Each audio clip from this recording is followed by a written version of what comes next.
Hi there, I'm back with another flash blast from the past. This thing was made in 2001. I worked part-time for the Mount Pleasant, Michigan water treatment plant, doing GPSing of their water services all over the town of Mount Pleasant. But when I wasn't doing those things, I was making little animation website inserts for them. And here is a tour of the water treatment plant of Mount Pleasant, Michigan, created in 2001. Why is it so small, you may be asking? Well, it didn't look this small back then. Pixels were a lot bigger back then. This is like 600 by 400 or something like that. Tiny. But let's blow it up so we can actually get a good look at it in our thoroughly modern, amazing resolution monitors of today. Okay, this was made 19 years ago, remember, so bear with me, okay? As I continue this tour of old Flash movies I made a long time ago.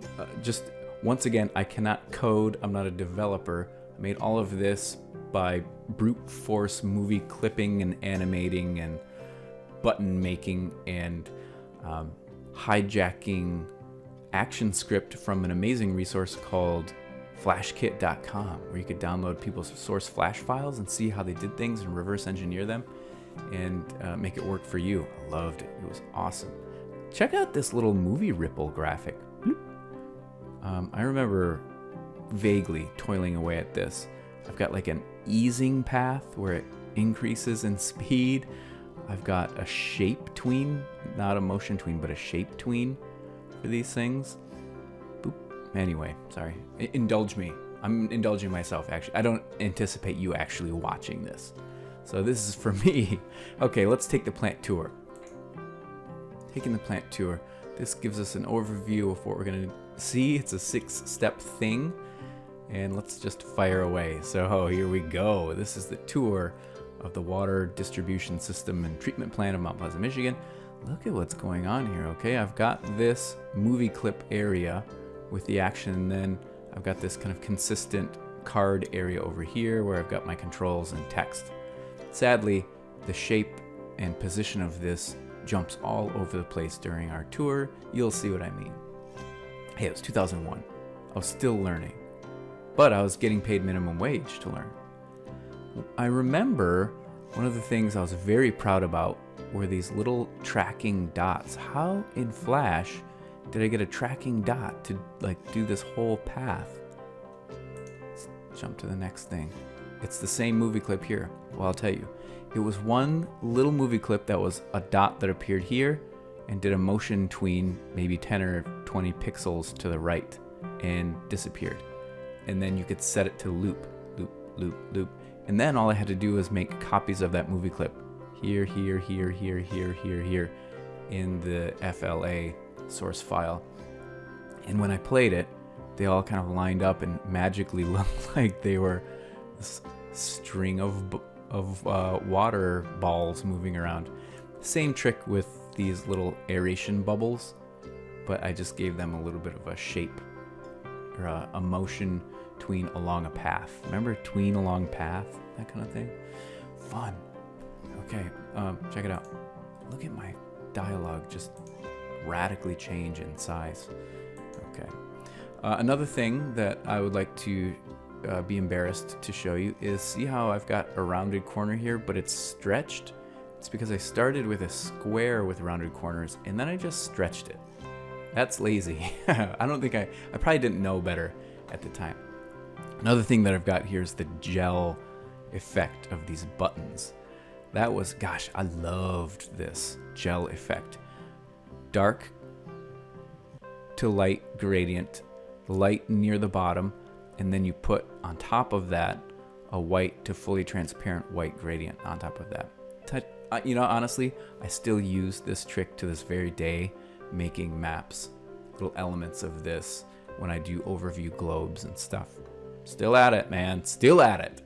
Okay, look at this little repeating animation of water kind of moving fluidly.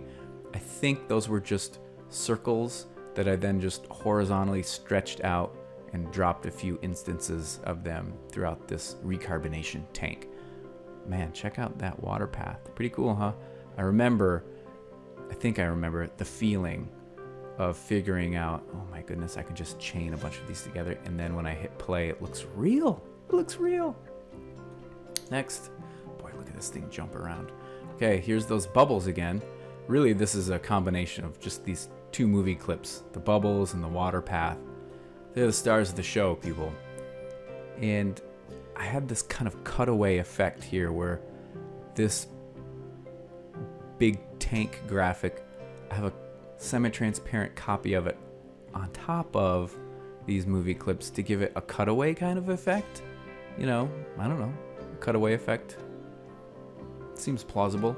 You can see that my love of linear gradients was strong, very strong. Still is pretty strong, honestly, people. Maybe I wouldn't do it quite like this, but hey, not bad. 2001. Okay, step 5. I do remember thinking, how do I show how they add fluoride to this? Because it's in this dark closet in the water treatment plant, in this ginormous green tank. And I thought, oh, I'll just do a little water dropper. Bloop, bloop. Looks like it's medicating the water. Interesting, right? And then here is the whole thing, giving you an indication, giving you some context for the water treatment plant. See my little movie watery things there? My cutaway, here's another style of cutaway. Kind of wish I had done that on my tanks in the previous slide. I like that better. Good times, right? Look at that. Now I'm using a radial gradient for these. And here's the whole thing from start to finish. And you can click on any one of these to jump back to that little spot. I'm just reusing the same movie clips and pasting them into this. I think it was a scene. Is that what they called it? I forget. Man, it's amazing how much we forget. Okay, that is a Blast from the Past tour from my Flash days. Thank you, Macromedia Flash, for empowering a punk kid to do all this stuff without a single line of original code. Thanks for watching. Have a great day.